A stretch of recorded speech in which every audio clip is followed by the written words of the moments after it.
Le continent africain ne se fera pas sans ses capitaines d'industrie. Dans le monde capitaliste qui est le nôtre, il est important pour certains princes africains de comprendre une fois pour toutes que nous ne sommes plus à l'heure de l'État-providence, mais bel et bien à celle de l'individu et du secteur privé.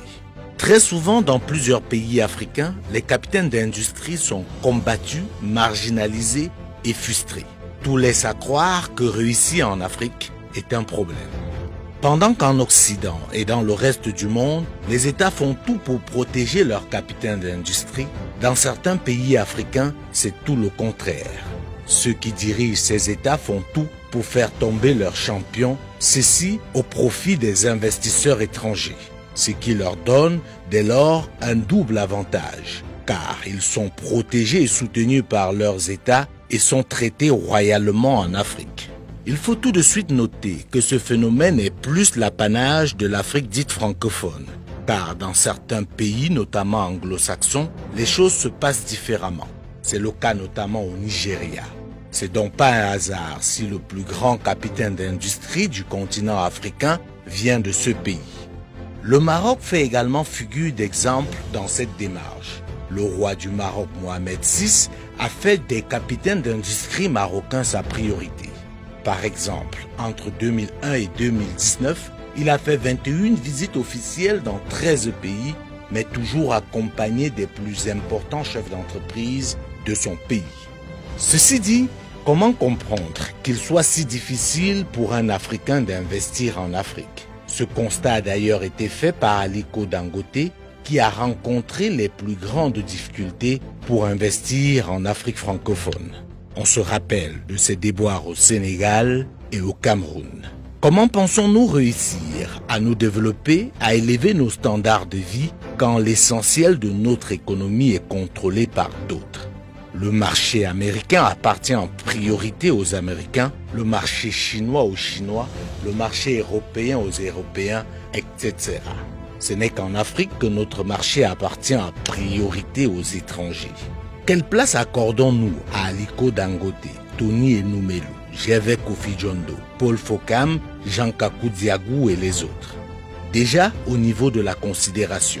Ailleurs, les capitaines d'industrie font l'objet d'une grande attention et les États dans leur diplomatie économique transforment leurs chefs d'État en agents commerciaux de luxe au service des grandes entreprises privées de leur pays. C'est ainsi que lors de leurs différents déplacements à travers le monde, l'essentiel de leur délégation est constitué de capitaines d'industrie, tandis que dans la plupart des pays, notamment en Afrique francophone, les chefs d'État se déplacent avec leurs ministres et les membres de leur famille. Leurs visites dans d'autres pays du monde s'apparentent très souvent à des séjours touristiques. Ailleurs, on voit certains chefs d'État se battre pour aider les entreprises pourtant privées à vendre à l'extérieur. On se souvient encore du déplacement décisif de Nicolas Sarkozy en Égypte pour vendre les avions Rafale du groupe Dassault qui avait du mal à trouver preneur sur la scène internationale. On peut noter également l'implication personnelle des présidents américains Barack Obama ou encore Donald Trump dans l'acquisition de plusieurs espaces par des entreprises américaines à travers le monde. C'est le cas également pour ce qui concerne la Chine, la Turquie et même l'Inde. Bill Gates, Jeff Bezos, Mark Zuckerberg ne seraient pas si riches et si puissants sans le soutien et l'accompagnement des États-Unis. Il en est de même pour Jack Ma, le fondateur d'Alibaba, qui est soutenu par son pays, la Chine. Le groupe français Bolloré ne dominerait pas autant l'Afrique francophone sans le soutien et l'accompagnement de son pays, la France. Et des exemples comme ceux-ci sont légion. Pour revenir en Afrique, combien de chefs d'État africains reçoivent leur capitaine d'industrie? Très peu, et quand certains sortent du lot pour le faire, très rapidement et comme par hasard, les médias occidentaux parlent de collision, de relations douteuses, etc. Si un capitaine d'industrie africain est reçu par un chef d'État africain, tout de suite on parle de connivence. Or, c'est bien la moindre des choses, et surtout que ce n'est pas assez.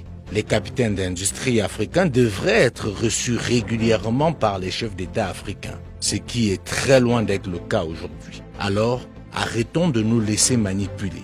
Trouvez-vous normal que Vincent Bolloré, dont la fortune n'est que le tiers de celle d'Aliko Dangote, soit reçu partout en Afrique francophone comme un chef d'État, tandis que Dangote subit toutes les frustrations du monde pour rencontrer certains chefs d'État africains. Il est temps que cela change. Ce sont les capitaines d'industrie africains qui peuvent aider l'Afrique. Ils doivent être prioritaires et les autres complémentaires, et non l'inverse. Qu'un capitaine d'industrie africain soit reçu ou soit réputé proche de certains chefs d'État africains n'a rien d'extraordinaire et d'anormal. C'est bien la moindre des choses, et c'est le cas partout dans le monde.